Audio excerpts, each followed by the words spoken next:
here with Rob Roskin to talk about live event and big event streaming, because you're with MTV, so you guys don't do like, events are huge. You're not doing like little conferences where like 100 people are watching. You're doing... If we do it right, we're trying not to do that, you know, but we do Comic-Con and we do live after shows of our shows and things like that, and we get a varying degree. It's not everything isn't a million people, you know.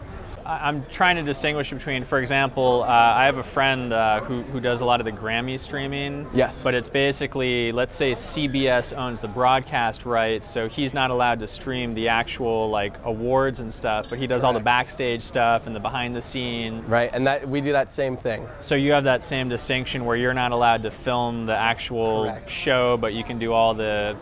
Yeah, you got to pay $150 a month to watch that show on cable. I can't give it to you for free. So can you like walk me through the most recent event you did a live stream of and sort of the technical setup? And I'll pick a more complicated one than my last one, but we did the Video Music Awards about a month ago, and we had 10 feeds leaving the building, if you will. So there were 10 possible cameras. Where were we? New York, we were in Los LA? Angeles at LA Live at the Nokia Theater. And so we had a very large pre-show. We actually rented out the hotel lobby and turned it into our pre-show. And we had a number of cameras there. In terms of raw cameras, probably closer to 20.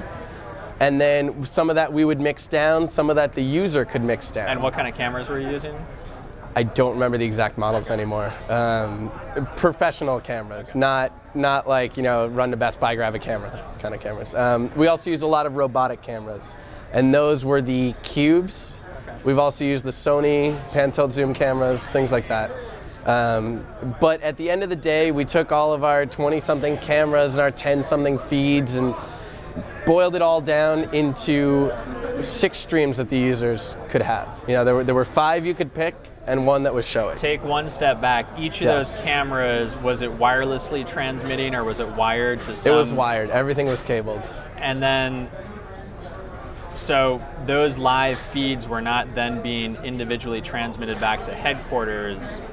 It was all they were being encoded at headquarters, yes. Okay, so they were streamed to headquarters. Was not very far away. Headquarters was cable distances, not satellites. Okay, so the encoding was at an off-site LA facility. Correct. And what sort of encoding solutions were you using? We did a stack meaning a set of renditions for Android, iPhone, iPad separate from iPhone, and desktop flash. But do you remember what solutions you were using? Like, was it like the specific encoders? Or? Yeah, like from these vendors. Whose stuff were you using? Cisco. Cisco. Yeah, okay. inlets. Yeah. Okay. So, yeah. So the cameras were all hardwired. All those raw signals were then sent to the facility, to our control center, where everything was being encoded and transcoded and pumped out for all the platforms and devices. Exactly. And then on the consumer side, you guys built out sort of an interface where people could watch your live mix or pick a camera. Exactly right. There were, similar to the Oscars that I believe you were talking about earlier, there was a map of some sort, and you could click on the actual camera that you wanted to watch based on where the camera was on the map, or you could watch our mix down of it. Okay. So, you know, we got some good numbers, and people seem to be pretty happy with the whole experience. Yeah, I was going to say, how many people, what was like the most concurrent viewers at one time? I mean, I can't tell you exactly, but in the range of like 50,000. Okay. So we were happy with it. And then did you sell sponsors to the online stuff? In order to do any show, I mean, this might be slightly editorialized, but I didn't do any show where you have 20 cameras and 10 feeds and stuff, pre-show, post-show, all this stuff coming in. It's hard to do that on a budget that like your boss will give you. A lot of times you need marketing to step in and kind of do the heavy lifting. And so were they selling online, like, you know, a network like MTV, typically your salespeople are now going in and saying, hey, we can sell you sort of the cross-platform package. So Toyota will say, yeah, we want that. Right. You'll get the TV audience, you'll get the online audience. It seems like for this, you had sort of unique sponsors. I believe for the you online are correct. Stuff. Again, maybe we should have picked an event that was closer, but it was only a month ago. I believe it was uniquely sponsored. Rarely do I see that the on-air sponsor matches the online sponsor when we do our shows. Let me just make it a little more in general, a little less, you know, VMA 11. Okay. So give me like some of the kinks, the issues, the challenges that you guys have worked out over doing a whole bunch of live. Well, we've noticed that you can't really run 6 videos on the web page at the same time. I mean, I'm sure as people listen to this that are vendors, they'll say, yes, you can. The way we've been doing it then, however it is, we decided to go with thumbnails and to then let the user kind of pick. In previous years, we did the Kids' Choice Awards and we used very rough video thumbnails. You know, a few frames a second, very small pixels, no audio, just a little bit extra to kind of push down. And then we did things in the code that if bandwidth was a problem, stop those first, then worry about the stream itself. So, you know, we've done some intelligent things, but every time you start doing multiple cameras, you bring in a lot of other variables. You need a lot of mixdown equipment. You just need to move a lot of signals around, you know? And if you're working in a union house with these robotic cameras, 20 cameras, 3 cables per camera, you know, even that can add up. You might need a sponsor just because you can't afford the union fees, you know? So these are all kinds of things that we've had to learn and work through, you know, as we've done our larger shows. Yeah. In terms of, you know, things like the archives and having massive amounts of content, video content, sort of in-house, how are you managing your explosion of, because you were just saying that, you know, just for that one event, you were transcoding for like 12 different. Oh, we had 150 something different renditions going out for that show. And do you keep a copy of each one of those, or? No, we found it prohibitive, more on the time issue. Trying to find somebody who has time to go through all of that video to find that needle in the haystack, it doesn't really scale. What we did was, we made, to answer your question, we'll keep the line cut, and we'll keep the like one high quality version of all the ISOs. But I think those start to age out pretty quick. You know, if we don't immediately need it, maybe after a few weeks, they're kind of sitting in someone's desk, and after a few months, the one interesting one, aside from the line cut, maybe is still there, you know. So they kind of get aged out as we don't use them.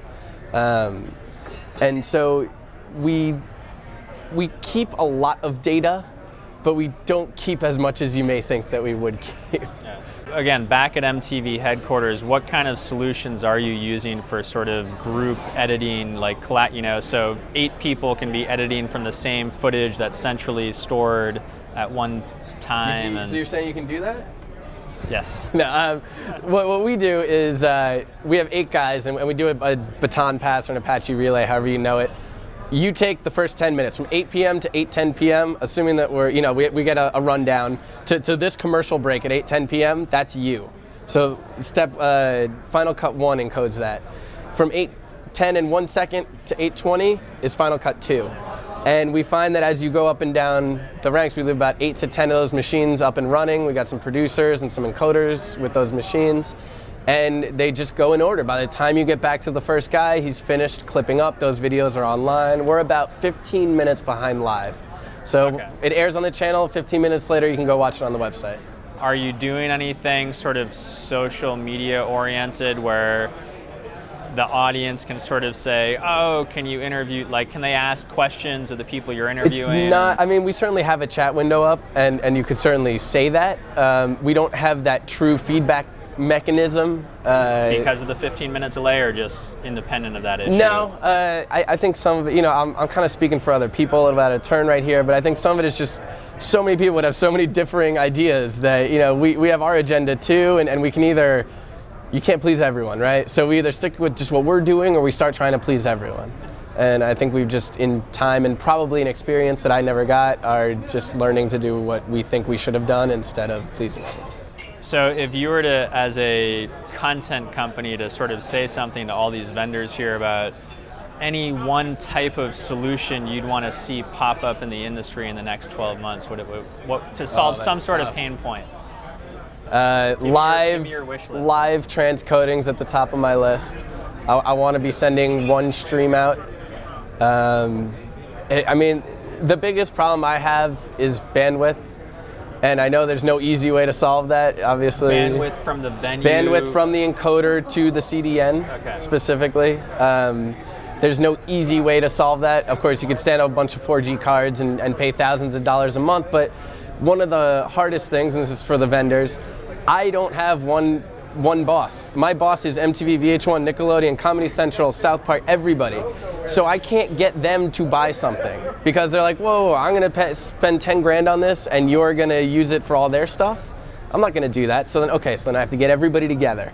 Okay, now this is 10 grand, how are we gonna divide this pie? And everybody says, I don't care, I don't need it. You know, it's like, well, actually you do need it, you just don't wanna pay for it. So figure out a way where there's models that I can use things on shows where I don't have to go to a Bexel, but I don't have to buy it. You know, I need a way to get this gear in when I need it, and they're happy to pay for it, but I can't buy everything, and I can't lease everything. You know, at some point I need this on November 7th, and you'll get it back on November 14th. You know, I think that model is kind of missing from a lot of the event people that I talk to. There's solutions out there, we just can't afford them the way that our economies are set up. Well, as I told Rob before we started, he's the last thing standing in between me and cocktail hour. So That's Rob, right. let's end on that understand. note and let's go grab a drink. I Cheers. appreciate the time. Thank you. All right, Appreciate it. we'll be back. Thank you.